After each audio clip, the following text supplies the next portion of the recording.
What's going on, family? Hey. Welcome to WBRU, where you're tuned in to the best. Hey, it is the Beatdown. It is Thursday. Last broadcast day of the formal week. Got some big things coming up. Got some fights tonight. There was a fight last night. Got some fights Saturday. I think Friday. Big fight Saturday. Big UFC card Saturday. So Bellator tomorrow. Is it Bellator tomorrow? I don't know. I don't think Bellator is tomorrow night. But look, you've tuned in to the right place at the right time for the right show. Baby, we're going to get this thing kicked off proper like. We'll be back right after this. Tune in there. Yeah.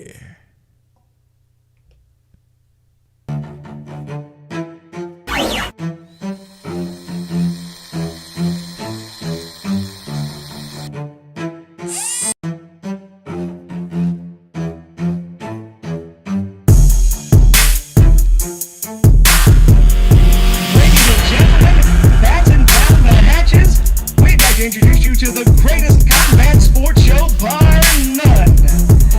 You are now in the Beatdown. You wanna get beat down? Let us now introduce you to your host, the Badger, and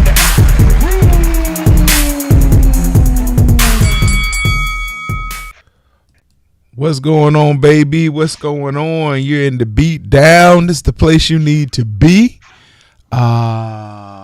Yeah. So we're gonna get this thing started off correctly. And what? Oh Lord, what in the world we got? Trying to get my Dwayne Wayne on. All I need is a flip up glasses. I'll be ready. What's going on, bro? You got tape on your shoulder? Oh, I'm falling apart. But pay no attention to that, bro. We here to talk business today, man. Don't worry about this tape. This don't mean nothing. What in It the world? symbolizes my age. I need new body parts. Need to get a new shoulder. You know what I'm saying? But I can't afford it right now. We can It's rebuild too him. big, so We can make him I gotta tape it better. up. We can make him faster. We can make him stronger. We can Hey, man, make just shoot him me up, doc. Give me a bionic. shot. Wow. Oh Lord. Sound like Barry Bonds. Okay. Hey, I'm trying to tell you, where the juice at, man? I need that. Listen, we had a 1FC card last night on TNT, and it was pretty good. I ain't gonna lie to you. It comes on at 10 o'clock on Wednesdays, right after All Elite Wrestling, which was pretty good as well. But this one was better than All Elite Wrestling. Look, and we had and I actually got a chance to sit and watch it, and I was impressed. Again, was impressed. We had John Linker defeated Troy Wortham, and he defeated him by a KO by punches at 4:35 of the first round. Now, John Linker, oh my goodness, what do they call him? He looks like a little cyborg, is what he looks like, and he's not technical. He just comes out like Foreman, a little white Foreman throwing body punches. And the other guy was able to kind of throw kicks and, kind of keep him at bay for 4 minutes of the first round because he tasted that power and he ain't won none of it. And I didn't get to catch any of that card last night, but if I'm not mistaken, isn't Troy Worthen a UFC outcast? yes, and he got beat last night. Yes. Okay, got it. I just want to make sure we're talking about the same guy. Okay. There was an accumulation of punches at about 4 minutes and 20 seconds into the first round, and by 4:35, yeah, he hit him with one solid punch. Bro, he ate one solid punch and he stretched out, and it looked like he was trying to do crunches, and before he could figure it out, Linker was on him, just hammer fist, and the ref jumped in after 1.5 hammer fist, bro. No, I can't see. 25 more seconds, Troy. You could have made it round 2, maybe. But listen, 25 more seconds was a lifetime when you got hit like that. It was. I bet. It was crazy. And then in the main event was one of the best fights I've seen in MMA this year. That's saying a lot because there's been a lot of good fights so far. Yeah. Yuya Wakumatsu from Japan faced Reese McLaren from Australia. Why you didn't say McLaren with an Australian accent? You tried to put some type of accent on the first guy's name. Because Reese McLaren is how even he said it, and the British guy said it. So it really wasn't an Australian accent on it. It's not like his name was Wallaby. It was McLaren. It was like the car. So there's really no way you can jazz that up. I mean, you really can't say Wakamatsu without putting the Japanese emphasis on it. Wakamatsu. Okay, there you go. Yuya Wakamatsu. It was a great fight. It was a great fight. You could tell that not the color commentaries guys, but the analysts, I guess you'd say, that he was in favor of Reese McLaren in the beginning. He just knew McLaren was going to win this fight because of his technical skills and his speed but this Japanese guy just kept coming. He was throwing bombs coming out the locker room, and it got to the point where Reese was trying to take him down, and the Japanese guy's ground game was much better than they gave him credit for. His takedown defense was awesome. And then when he get taken down, he didn't stay down. He was constantly moving. So McLaren trying to set him up for things did not work well at all. And he ended up getting a unanimous decision. Wakamatsu got a unanimous decision over McLaren. McLaren is a great ground and pound, great jiu-jitsu practitioner, but it just shows constant motion. Does not, and when you start reacting, and I don't want to put this without sounding crazy, when you can be proactive and reactive, at the same time, then it makes it hard for a practitioner who's trying to set you up because you recognize by movement what they're doing. And you're also, you're also starting your own movement as well. You're not just sitting and waiting on them. It was a very good technical match, man. It really was. At the end of the fight, McLaren said he was just so disappointed in himself, and he didn't even really want to go back and see his family. I mean, it was crazy, but it was a very good fight. Wakamatsu, it reminds me a lot of the Korean Zombie, except his movement is better. And they're in Mighty Mouse's division, so they're saying that Mighty Mouse should get the winner of that fight. Number 5 and number 4. Number 4 beat number 5 last night. It was just a very good fight. If you didn't get a chance to catch it, see if you can go back and watch on the TNT app. If you have it, you can watch the fight, the rebroadcast. It was good, man. It was good. It's making ONE FC look a lot better, and I think overall that's better for good morning, Sunshine. It's better for MMA when you have other organizations that are showing up and showing out, because it gives people more options than just watching the UFC. Yeah, I mean, a rising tide lifts all boats, right? So the more parity you have, especially in combat sports, and definitely when it comes to MMA, that's definitely where you want to be. To keep it on the MMA tracks, bro, before we talk about the big fight this coming weekend, UFC, we were both discussing briefly yesterday an article that we came across where Corey Anderson is pretty much saying, hey, in the few fights, and I say few, I literally mean 3 or 4, maybe, that he's had with Bellator, where he's made more there. Two. Okay. He's made more than he's made his entire UFC career, which really makes me really question what is really going on, because Corey Anderson was a top contender at light heavyweight. He was not a new entry. He was not a prospect. He was a legit contender. Someone that we thought we were going to see against John Jones at some point. Hashtag watch the pod, because we've actually, I think I know where you're going with this. I'm going to let you finish, but I think we've kind of dealt with this several times throughout the years on this. Yeah, but this is interesting, and I don't know if it's going to get a lot of traction, but when you tell me that in 2 fights, and there's soon to be a 3rd fight, fairly soon, that you've made more money in 2 fights Then you made in a 6-year career. Am I Seven. correct? 6 or 7 year 7, career yeah. in the UFC. 15 fights, 11 wins, by not And 11. 2 losses, right? 'Cause Yeah. he lost 1 in Bellator. No, he hasn't lost one in Bellator. If I'm not mistaken, he's only had 2 fights, and he came in and he won his Either way, debut, it doesn't matter. which gave him the tournament. Like you said, 15 But no, fights, in the 3 UFC, Yeah, in the UFC, he was yeah, 11-2. 15 fights. Yeah. Right, 13 fight, whatever Yeah. that number is. Doesn't even matter for the sake of No, discussion. yeah. Bro, But it makes it matters. Yeah, go ahead. Well, only because it doesn't matter how many fights, even if we were doing 1 versus 1, which would even look even worse for the UFC. But we break this down over the course of those fights. Bro, you have a man that you are looking seriously at possibly being the champion of a division, and he's making what per fight? Bro, this is interesting, and I don't know what Dana White, or even if he cares, because they have so much control right now, but this needs to be a bigger discussion. And that also counts in 2. And when I said 11 victories and 2 bonuses, Corey Anderson got in the UFC.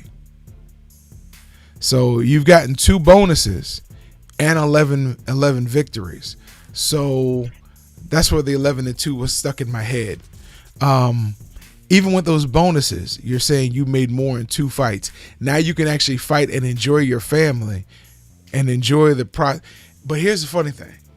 And I agree with Corey Anderson, because the Red Belly gave us an article back in 2015 about a champion in the mid-range, a champion who couldn't even afford to train because he had to work a full-time job and then a part-time job to cover his training fees and support his family. So, but then you got a Ben Askren who said he made more in UFC than he made in Bellator. But then Ben Askren is also talking about his last payday, which was last weekend, when he walked away with, he says, $1.2 million. $500,000 of that was a guaranteed money.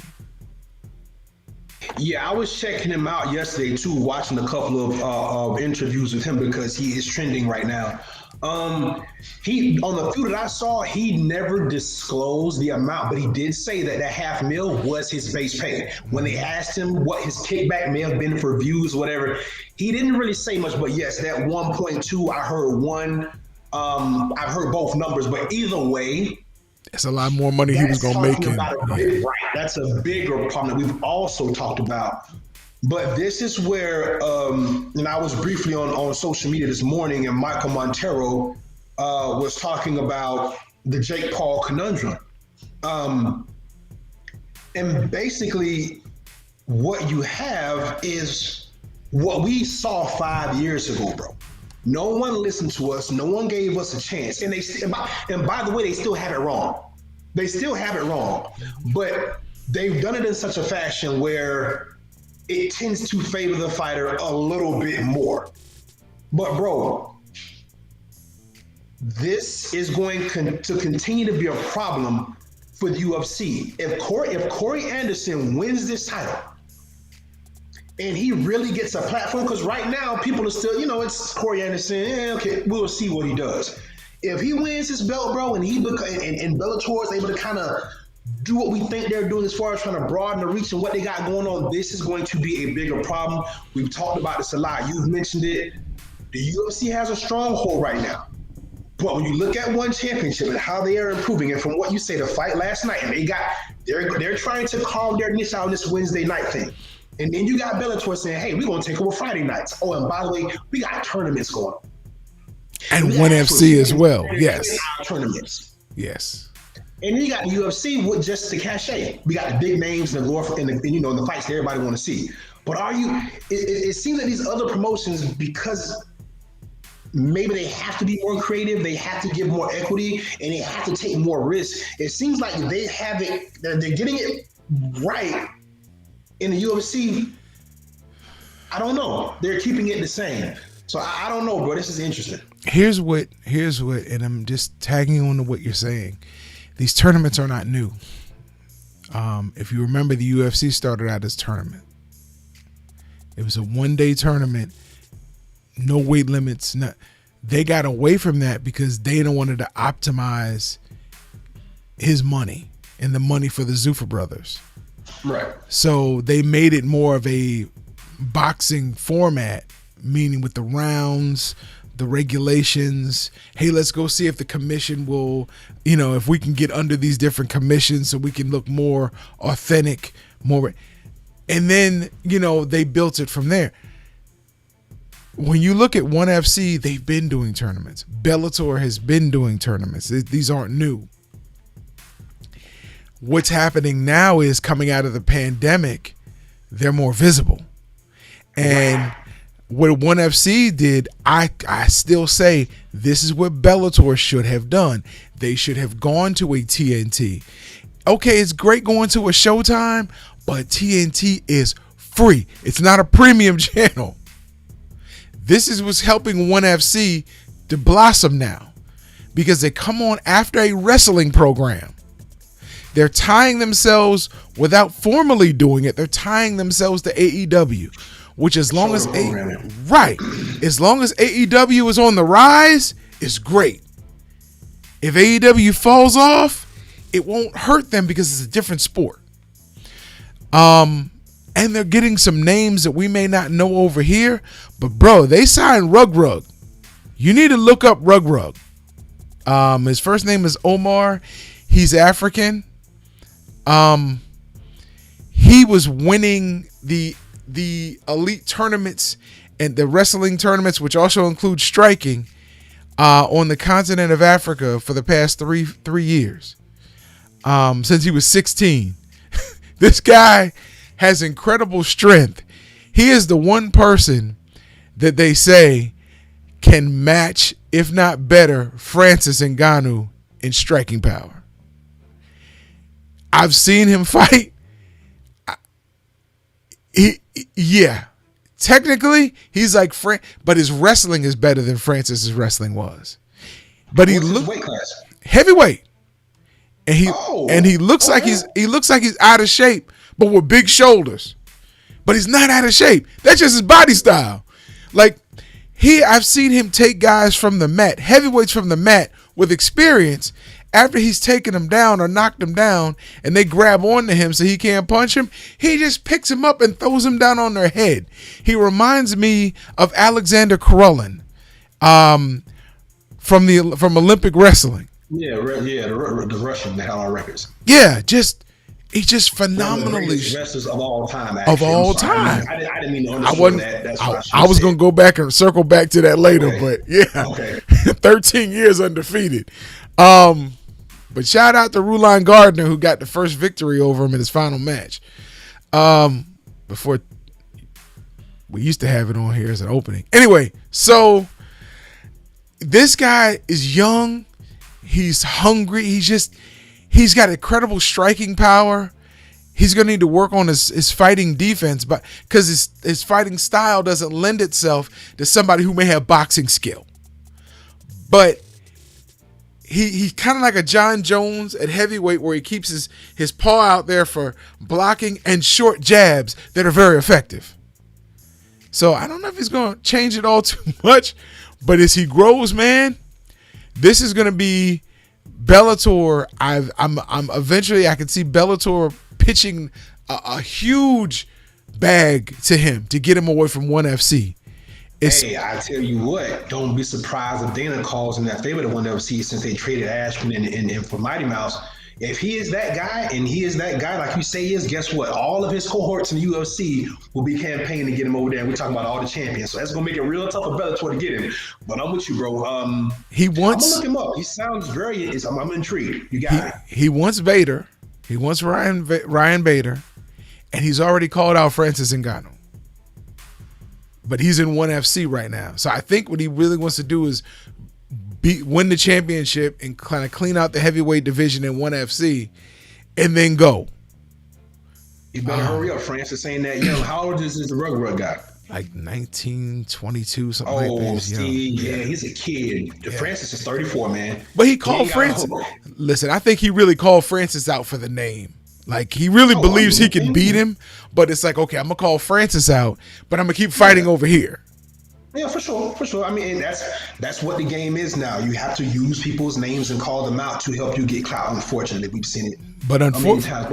but in this situation, it's not like some of the other ones that we've seen in boxing and MMA. This guy really believes he can beat Francis Ngannou. So, and I say he needs some more seasoning. But when I started really looking at his documentary and I started looking back at some of his fights, bro, I think he might be onto something. I think he's one guy that Francis Ngannou would have trouble with. He's a little bit shorter than Francis.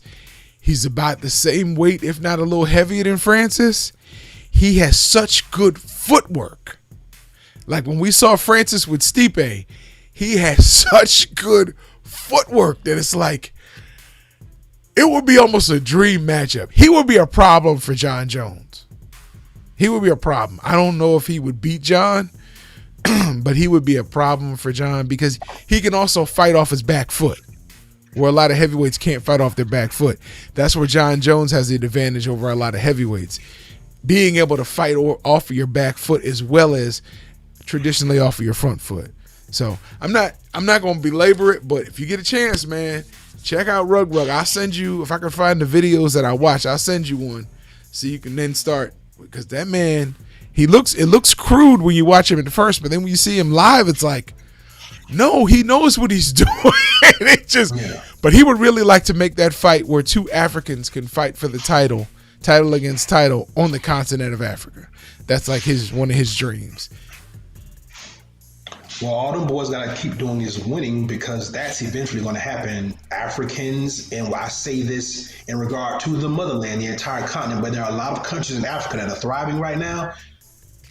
We're going to talk about one of the prodigal sons because you don't give him this credit. You glossing over the fight. I tried to get you to tap in with it the other day. You're like, oh, stop it, man. So I'm going to do it for you. I've been talking about the prosperity of Akabulan for a long time. I am excited about this fight on Saturday, and everybody in Lagos. Kamaru! That guy he just named sounded like his daddy. Bro, he has a chip on his shoulder, and I am excited because these two guys, they respect each other, but they generally don't really give a shit about each other. They really kind of rub each other the wrong way, so to speak. So this fight has all the undertones of they don't really like each other, right? He made a statement. I don't know if you saw the expose Sports Center has been doing on Kamaru Usman, but Kamaru came straight out and said it. All Jorge Masvidal is he used another word like a capper, but like a name dropper. He calls people out, hoping clout chaser? Yeah, clout chaser. Yes, sorry, that's exactly what he said. And that's it. He said he knows he won't win, but as long as he can keep getting paydays, he'll keep getting in the octagon. That's pretty much what I heard him say. But I love his motivation. He talks about after his first loss, he felt like he gave up. And he could have done more. And he never wanted that feeling again. And his fear of losing overshadows any, celebration or joyful feeling of winning. So that can drive somebody to fight, sometimes too long, but it can really drive somebody to fight and give more than you would expect out of them. Is that fear of losing. I like that. I'm just talking about, but the shirt, you look like you belong on Cocoa Beach. Your audio's going, bro. You hear me now? Yeah. Okay. Yeah, I'm hyped, bro. I mean, you've done a good job of building that up, man. For me, I think we've talked about this before where I agree with you most times, but I'll disagree because people need to be entertained. So I'm going to disagree with you here. Yes, Kamaru has all the motivation he needs, but, bro, let's be clear about this. Like I said the other day, Jorge comes from where I come from. He is essentially like me. And how's he like you? I don't know. Maybe he ain't like you. Hair like him. I used to have long hair like him, bro. And so did I. But you had. Ooh. I mean, you had a stable home. I'm talking about being from Florida, you hater. Anyway, listen. You're not from Florida. But let's be clear about this. Everybody knows Jorge's backstory. Everybody you ain't from Florida. Jorge came from the streets. Jorge fought and came up under Kimbo Slice and all that good stuff. He from Highlands But County. the He ain't only from Florida. The only thing that I take from that is the fact that this man legitimately feels like he can knock this dude out. Now, I don't think Jorge believes that he can beat him in a fight. I think that Jorge knows that, all you're going to try to do is hug me and stomp my feet like a little girl. Oh, because he knows that he doesn't have the skill set to handle that. But here's where it gets interesting. Kamaru Usman is the kind of guy, a la a John Jones, a la an Earl Spence, for this generation. I love Terrence These are Crawford. guys that would say, I love Terrence Crawford. Terrence Crawford. These guys will say, okay, so you think you're a better, I don't know, in this case, Kamaru would say, oh, so you think you're a better striker than I am? You think your fists are better than mine? And we both know what's going to happen because Kamaru's going to go in there. He's not going to wrestle Masvidal. He is not. If we see him wrestle Masvidal, it'd be because probably he's hurt and he's just trying to recover. He is going to go in there and stand toe-to-toe and fight with this man. And they're going to bang it out. And he's betting on himself. And because of that, and because Jorge knows that, Jorge is preparing for that kind of fight. And I believe that there's one guy in the 170-pound division that has the hand, speed, experience, and punching power to kind of maybe destroy or hurt Kamaru. It would be him. Because I don't think any other guys in the top 5 strike like Masvidal. Okay. So that's kind of where I thought this fight will be compelling. And that's why I thought this would be a better and more interesting fight than I think people are giving it credit. Because I think most people feel like Kamaru's going to go in here and not take many risks and just go in here and rest him and try to convince him smart, like he did in the last fight. If he's smart. But he's not. He's not going to. You and I know he's not going to. See, he's wired different. Hashtag watch the pod. Watch the pod. Because if you go back to when they fought last year, you were saying the same thing going into that fight. That he would be able to go in there, he was going to bang it out with Masvidal. And Masvidal, even wants to see if Masvidal can stand up to that pressure. Kamaru went in there and fought the smart fight. He went in there and pressured him, took him down, kept him against the cage, beat him up. He didn't take those unnecessary risks. And I sadly enough, part of me has to agree with you on this one because he said 15,000 fans cheering for Masvidal. I love to suck the energy out of that room. So I hope he doesn't. I believe he can knock Masvidal out. I don't believe Masvidal is as credible of a striker as everybody gives him credit for. He can punch. I mean, he used to knock. I've seen some of his street fighting videos, but remember, he had some serious losses that he shouldn't have had in the UFC until a couple of years ago when they're like, oh, he turned it around automatically.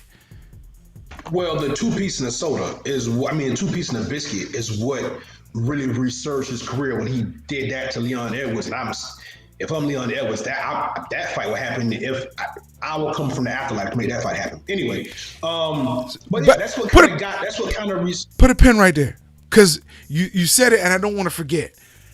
This is really a slap in the face of Leon Edwards again. This is the second time he gets passed over by Masvidal for a shot at Kamaru Usman.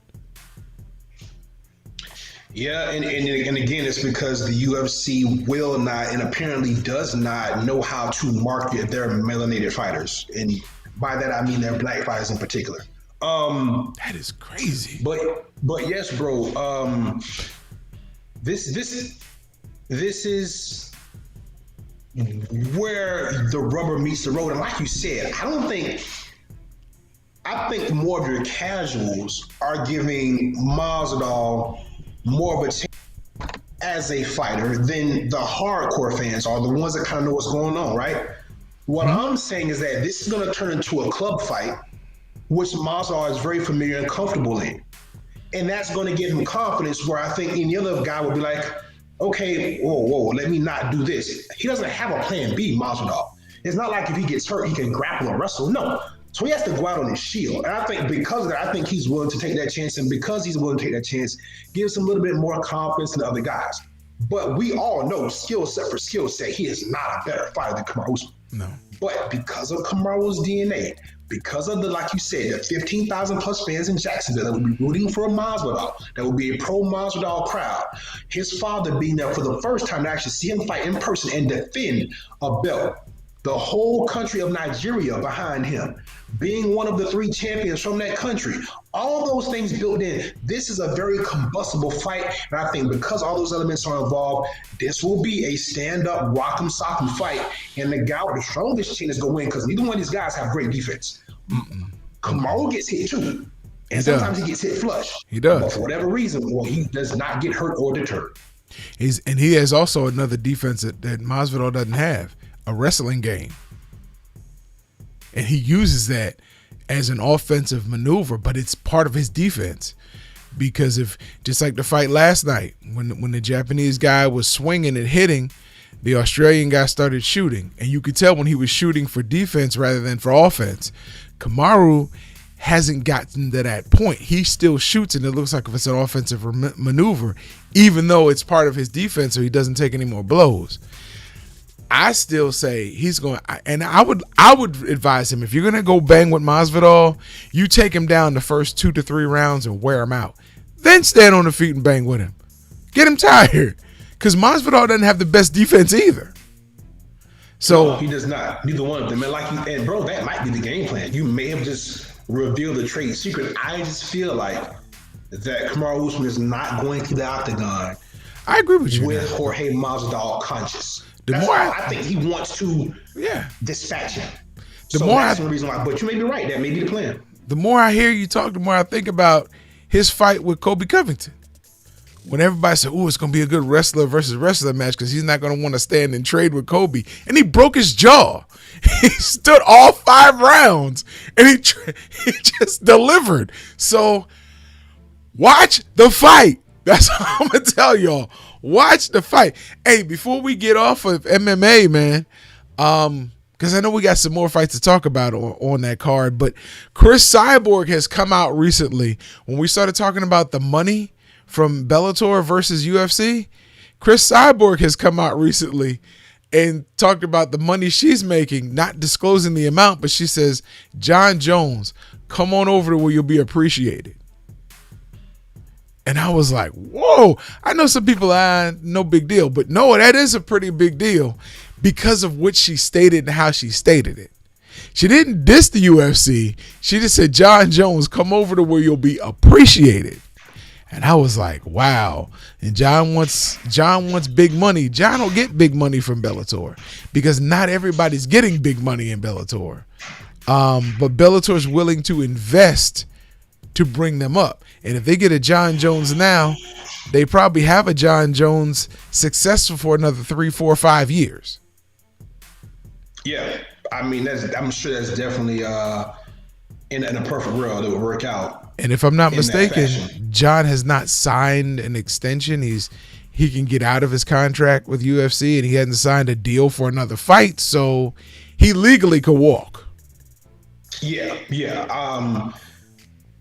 Man, y'all come holler at us, man.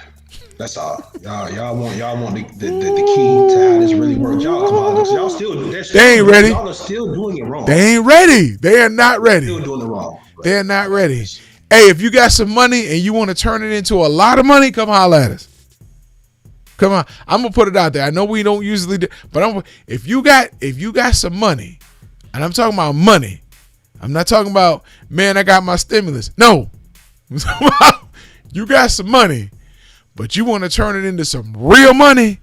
Like you right now may have Mark Cuban money, but you want to turn it into Shahid Khan money. Come talk to us. Come talk to us. We can help you out. Shout out to my Jacksonville Jaguars. I know he's gonna give us a little love one of these days, bro. But yeah, so we talked about that fight. Now we gotta cover the other 2. I want to get in and out of those quickly, and because these fights are probably gonna be better than the main event, possibly. But yeah, bro, Thug Rose against Willie Zhang, bro. I mean, It's Zhang Wei Can Li. we talk any more about this ad nauseum? Can we gush any more about this fight than we already have? Watch the fight. That's all I can say. Watch the fight. These 3 main events. If you're disappointed at all, I will come on here and apologize. I have not seen the UFC have this many great matchups in their title fights on one card before. On one card. So, please, Zhang Weili versus Thug Rose Namajunas. Valentina Shevchenko against Jessica Andrade. Listen, no matter who wins that Thug Rose Zhang Weili fight, it's gonna be a great fight. I'm already saying that's gonna be fight of the night. Yeah, he called that last month. He said that last month. So. It's gonna be incredible. Now, the one you just brought up, I don't think it's gonna be as challenging. But it may be entertaining. It may be entertaining, and but sometimes that's worth the price of admission too. It is, but I think the winner on that, which we don't pick winners, is a foregone conclusion. So, but you will be entertained, at least from the beginning. I just don't think one has the tools to match up with the other one. She's strong as a bull, but the other one's got the red cape and the sword. Hey man, sometimes you the sledgehammer, but a hammer can get the job done. So we'll see. Yeah. We ain't gonna gush too much about that one, but we're looking forward to it. So let's go ahead and talk about boxing, bro. We got a few things to cover really quick here. One, Jermell Charlo came out and said, "Yo, I like Jake Paul. He likes to put people out. Let's team up and do an event together, bro." We keep talking about Triller, bro. I am telling you, Al Heyman is taking no risk here. He is just an advisor. You're going to see more of these guys doing this, bro. I said it last week, and I'm saying it again, bro. Do not be surprised if you see some of these guys thinking I'm doing Triller cards. Now, I don't know. Did you know Jermell Charlo? Did you know Jake Paul has stock in Triller? He's one of the It makes sense. He's one of the founders, the co-owners of Triller. Yes. I didn't know that Triller had been around as long as it's been around. According to some young people that I had to talk to, apparently Triller was around the same time Vine was around. But snap! But some kind of way TikTok skipped the line and then it doubled back. But yeah, Triller it's the same thing as a Vine, really. But if you think about it, it's the same thing. They just use it for music videos. Yeah. That's all. Shout out to Method Man and Redman for their verses.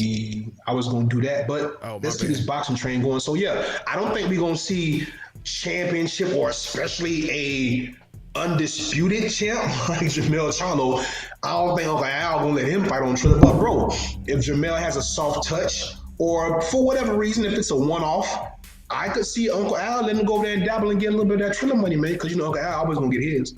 So, Uncle Al gonna get paid, but I could see Jermell and Jamal jumping on a card that Triller promotes, even a one-off. And why? Yeah. Because all that money, I could see them bringing it to Houston, Texas, and all that money. Look, you can bring a show. You can bring some celebrities. You can listen, bro. They don't listen. They do not listen. We've been on, and you know what? Forget all that. Listen. So Eddie Hearn is not taking over for his pops. Barry is now in charge of Matchroom, bro. They're not gonna re-sign with Sky Sports. They're looking to do a more extensive long-term deal with the Zone. Does this make Eddie Hearn the biggest and most powerful promoter in boxing now, bro? No. You know what? I say no, and I might have to back off that a little bit because we saw the zone, and we thought the Zone would have been done by now or on its way out, but somebody hit it with the paddles, and it seemed to have some life. We saw people we thought we were gonna sign with PBC like Canelo, and that would have spelled the end for the Zone if Yeah. But you know what? Yeah, I can't take it from Eddie Hearn. Yeah, because he already is one of the biggest. Yeah. So yeah, I would as long. Yeah. Now if Joshua loses the title, and he falls out of relevancy, that's gonna hurt him. Yeah. That's gonna hurt him. He's always got a plan, bro. Oh, he does. He's always got a plan. Yeah. Just like Bob Arum. Yeah. And listen, and tying himself to the zone ties him with Canelo. Yeah. Yeah. So we see how it goes. But yeah, I just want to get your opinion on that, bro. Andrew Ruiz, your boy, coming in at is down 255. 60 pounds, 250 or 55 pounds, whatever source you read, down from 310. Bro, we like this guy when he's locked in as a fighter. He is a problem for everyone. We've already said this. Are we going to take Andrew Ruiz serious, bro? Because I know that Chris Arreola ain't got much stuff in the tank. I don't even know how they... First of all, this is a way to get Andrew Ruiz back out, low risk, also low no reward. risk. You're not going to get much credence for beating Chris Arreola, but it's a Mexican fight. They're going to do it in California. It's going to sell a lot of tickets, so I get it. But how does this really make us feel about Andrew Ruiz now that he's teamed up with Team Canelo? It doesn't, because he could have beaten Chris Arreola at 310 pounds. I'm just real. We've seen Chris Arreola fight. Who have you ever worried putting up against Chris Arreola recently? I mean, in recent memory, no one. Yeah, so, he's not the same guy he was 10 years ago. The only reason you remember his name is because he reminds you of that circle around the nipple, Chris Arreola. So I really, that's why he's relevant right now. I don't know why. I mean, like you said, no risk, low reward. Yeah, I see Ruiz taking that fight, but it doesn't say anything about his ability or his hunger or anything. It just, you're putting him in with somebody he should beat.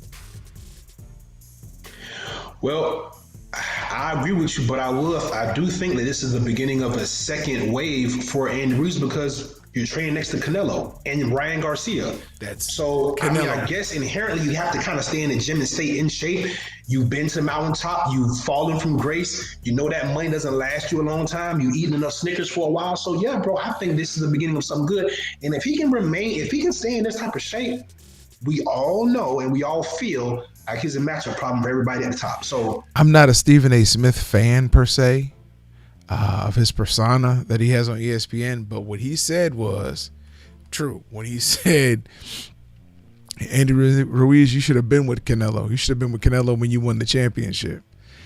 Right now, that's all Stephen said. I'm moving on to me now.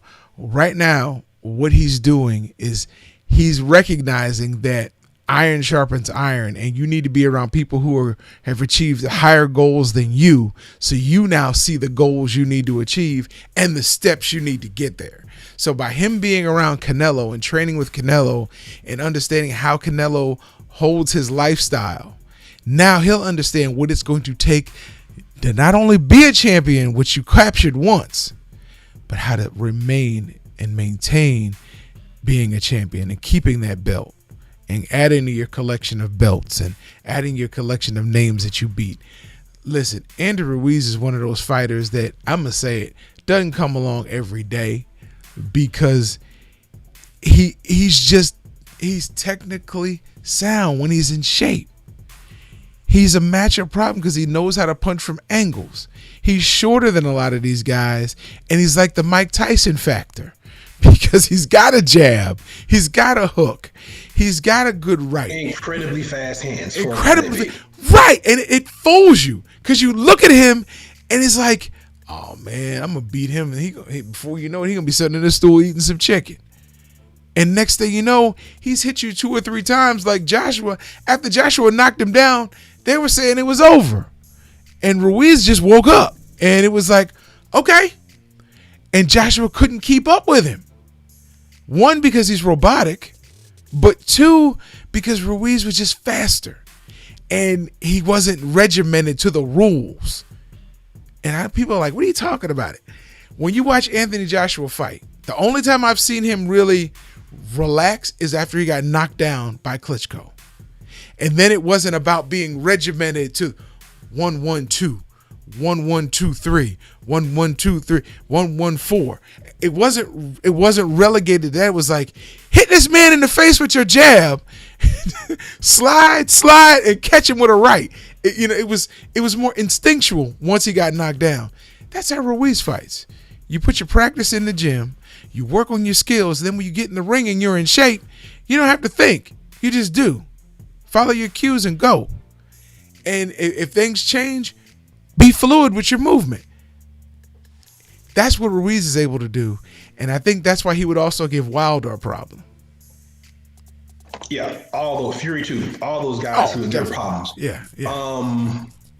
And Fury doesn't have any power without a glove. Sorry, go ahead.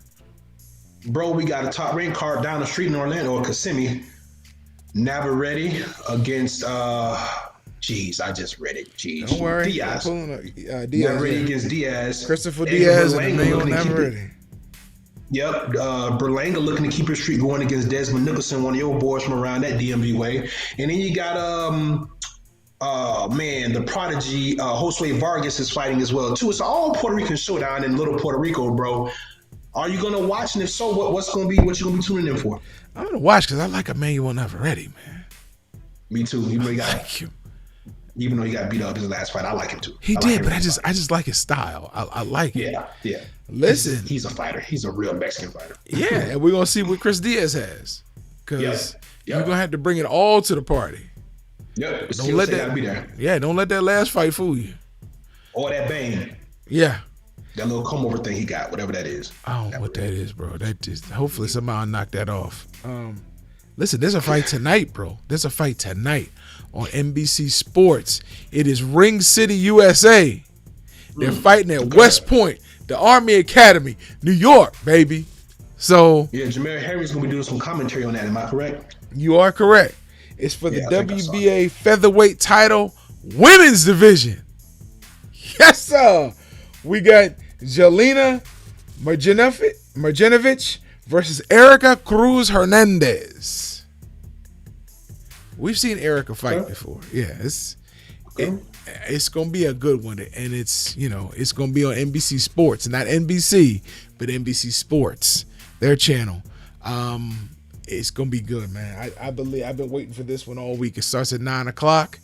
I got a meeting before that, but I'm making sure I'll be home and tuned in for NBC Sports. I believe that's gonna be a good fight. Shoot me a text to remind me, because I got a lot of stuff to get done this evening, but shoot me a text. I want to make sure I watch that one as well. Okay. And after that fight, and next week I'll have him on here so we can see him. I just didn't get a chance to do it today. Tomorrow, I know my buddy's not gonna look at this, because if it says anything before championship, he's not gonna watch. It's for the EBU junior welterweight title. I thought it was Euro, but no, it's EBU. European. I don't know what that is, but it's a title, and it's Sander Martin versus Kay Prosper. Well, I'm sure you'll tell me about that one. And that's gonna be from Spain tomorrow afternoon, probably around 4 or 5. I'm assuming, because it's in Spain, and it's on DAZN. So your boys carrying it.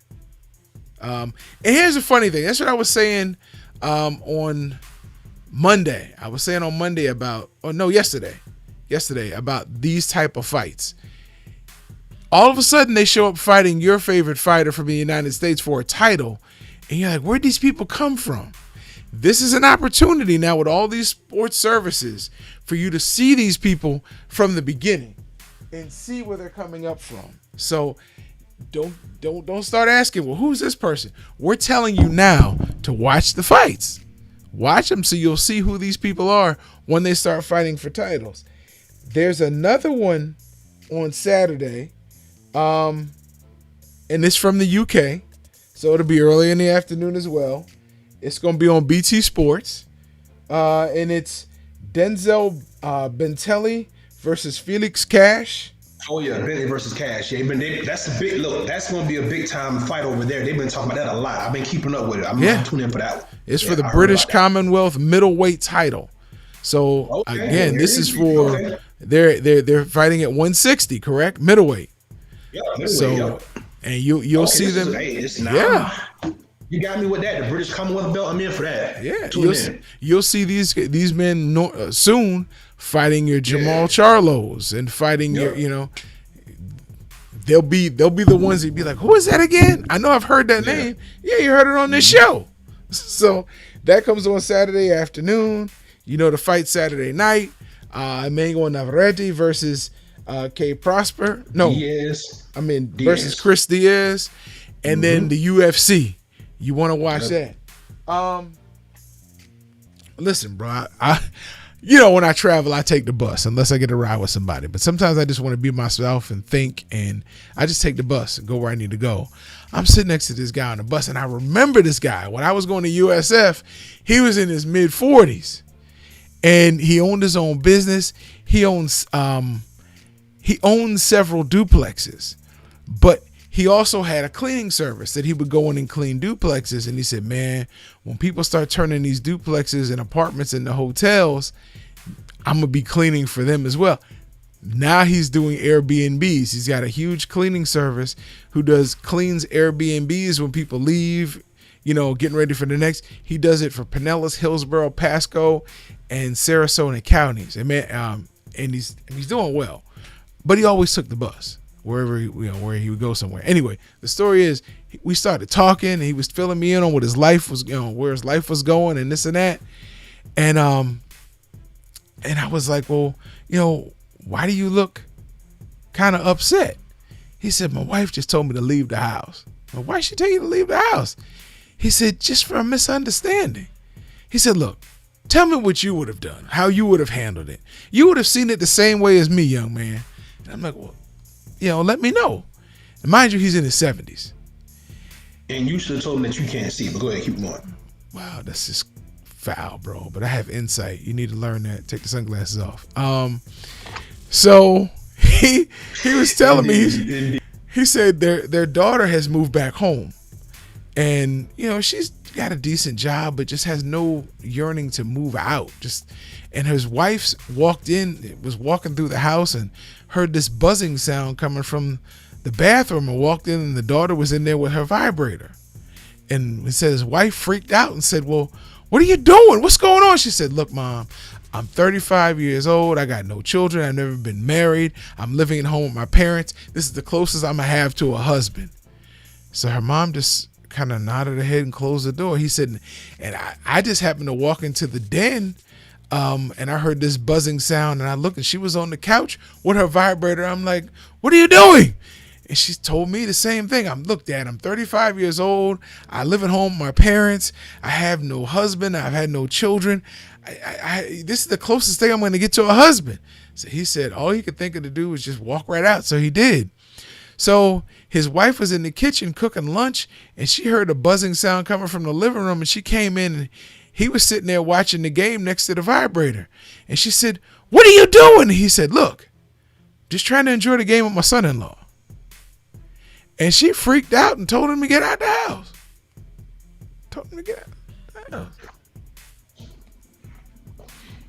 Okay. All right. You got it. That was good. Because, you had me when I thought you really didn't know somebody. But then when you start talking about, he had to tell you the story, I was like, okay, here we go. So you actually sold me on that, bro. That was good. You had me hook, line, and sinker, bro. Good job. Wow. I appreciate myself. Yeah. Hey, man. I had another one, but I'll go ahead and save that one for next week. Hey, man, broke clock is right twice a day, bro. So good job. But a broke man is always asking for money. That would be me. Whatever. All right, we up against y'all, my friend. Anything else you got? Y'all understand this man is not broke. He may talk trash, but he got more money than the bank will allow. Soon as I get it, we won't be talking to a lot of these same people no more. We'll be done elevated. We'll be somewhere else in the penthouse acting like we don't need these friends. It's not true, bro.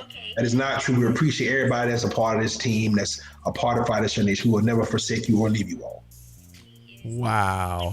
This man is loaded. Trust me. He's telling you that, but this man is loaded. Look at the big TV behind him.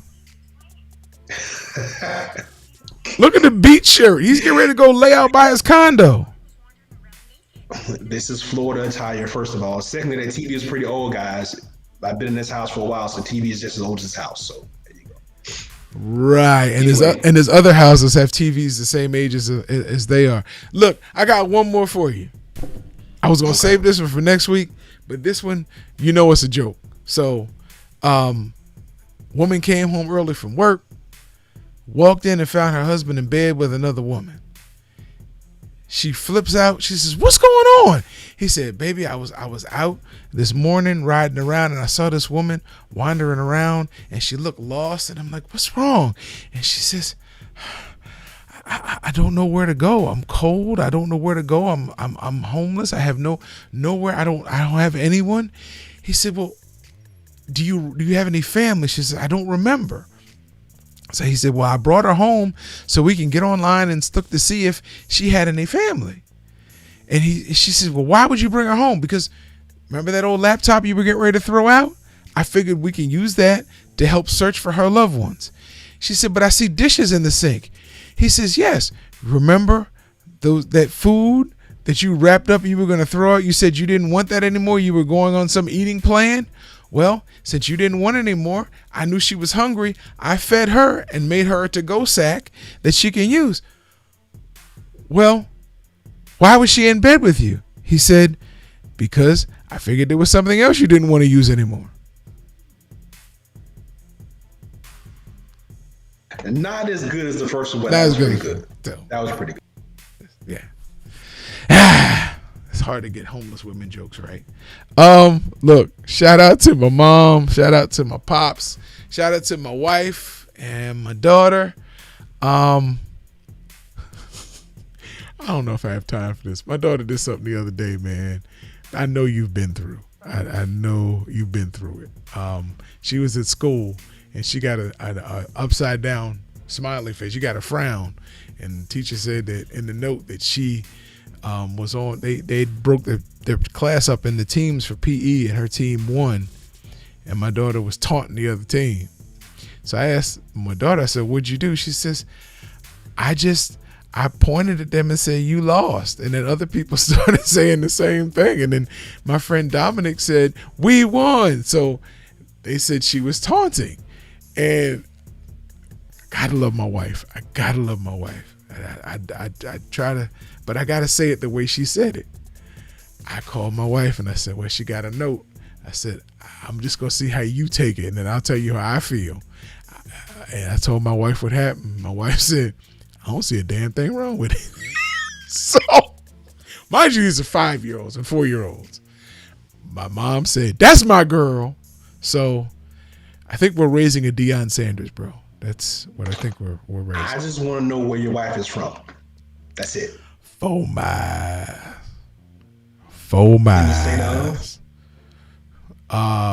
Limbo. She got in her veins, bro. She get it honest. It's all good, man. It's Bro, all. and I can't say nothing because Maryland, we taunt. If you've ever been to it when the Baltimore Colts were around, we taunt. We even taunted Orioles games, bro. So, you know we taunted Ravens games. And that's why I think the Bullets left and went to Washington. But the same people came to the games and still taunted. It's just, that's what we do. We don't mean any harm by it. If you want us to stop, beat us. Sorry, go ahead. I think your audio went out, though. Nah, it's all good, bro. I think she should taunt whether she wins or loses. Doesn't matter. I'm gonna still say what I got to say. That's just me. What do I know? It's on you. I'm done. Go ahead.